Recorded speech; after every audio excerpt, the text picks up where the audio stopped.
Some stories seem too surreal to be anything but science fiction.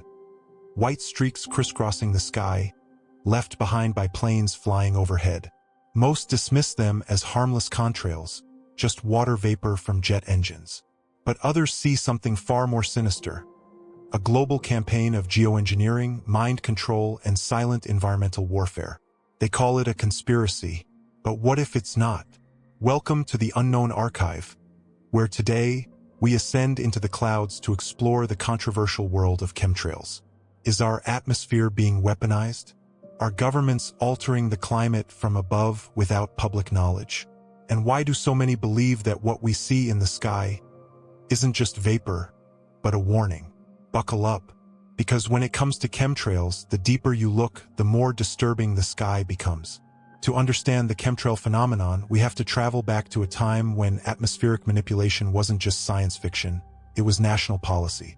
During World War II, scientists began experimenting with cloud seeding, the process of injecting substances like silver iodide into the atmosphere to influence precipitation. The idea was simple: manipulate the weather to gain strategic advantage. By the 1960s, the U.S. military was actively deploying weather modification programs like Operation Popeye in Vietnam, aiming to extend monsoon seasons and flood enemy supply lines. Yes, you heard that right, weather used as a weapon. Fast forward to the 1990s. The Cold War has ended, but military and scientific interest in climate manipulation hasn't. That's when strange lines began to appear more frequently in the sky. Longer-lasting, wider, and sometimes grid-like information. People began asking, are these still contrails, or are they something else entirely? Government agencies insisted they were normal jet exhaust. But a growing number of independent researchers and everyday citizens weren't convinced. Look up. On any given day, especially near major flight paths, you'll likely see linear trails etched across the blue. They're often explained as contrails, condensation trails, formed when hot engine exhaust meets the cold, moist air at high altitudes. But chemtrail believers point out stark differences. They note that unlike typical contrails, which dissipate quickly, these trails linger for hours, spreading into thin, hazy cloud cover. Sometimes they appear in unusual patterns, X's, grids, or even parallel lines that seem too coordinated for random flight paths. Some claim to have observed planes turning the spray on and off mid-flight, or flying at altitudes where contrails shouldn't form at all. Others report a sudden increase in respiratory illnesses, metallic tastes in the air, or environmental changes shortly after heavy spray days. Is it paranoia, or is something being dispersed in our skies? Here's where things get complicated. Even as authorities deny the existence of chemtrails, the concept of geoengineering is very real and openly discussed in scientific circles.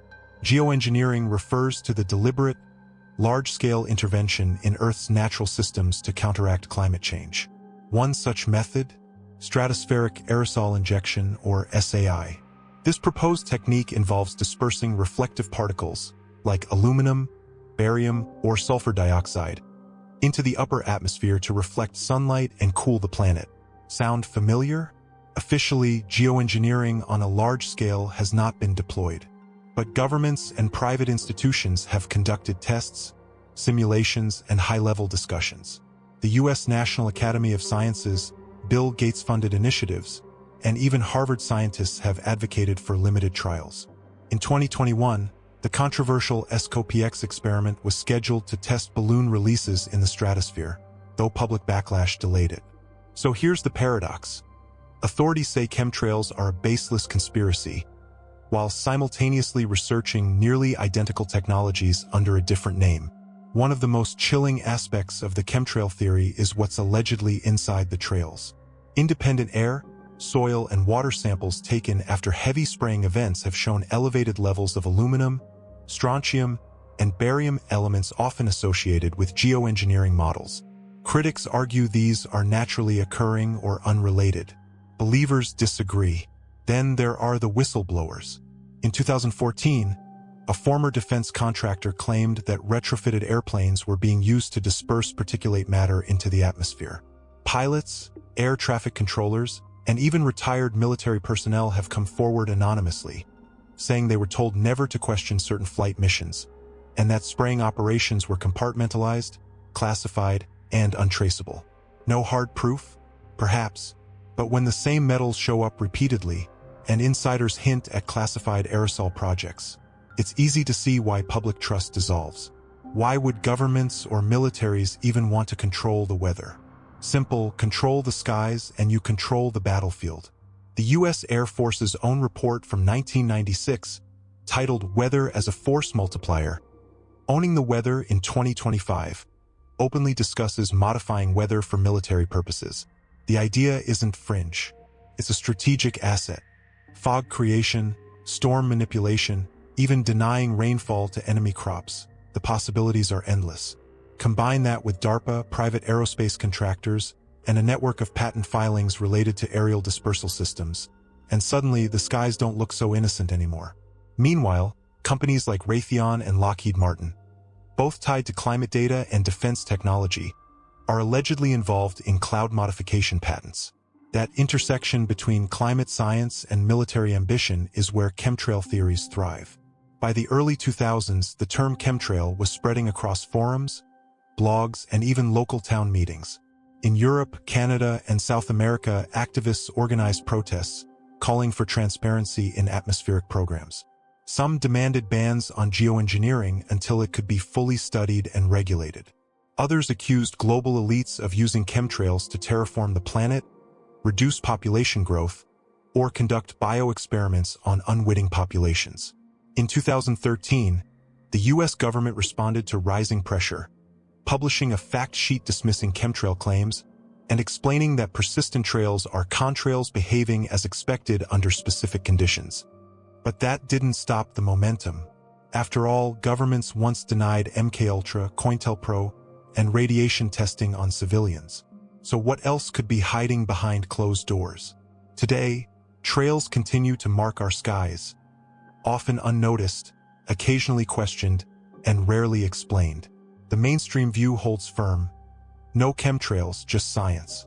But for those who look up and feel something isn't right, that explanation rings hollow. Could geoengineering already be underway, without public consent? Could governments be playing God with climate systems they barely understand? And if so, what might the unintended consequences be? Increased droughts, freak weather events, or even mass neurological effects from aluminum exposure? At what point does scientific experimentation cross into silent warfare? Chemtrails live at the intersection of fact, fear, and forbidden knowledge. We know weather manipulation exists. We know experiments have been done. We know governments have secrets.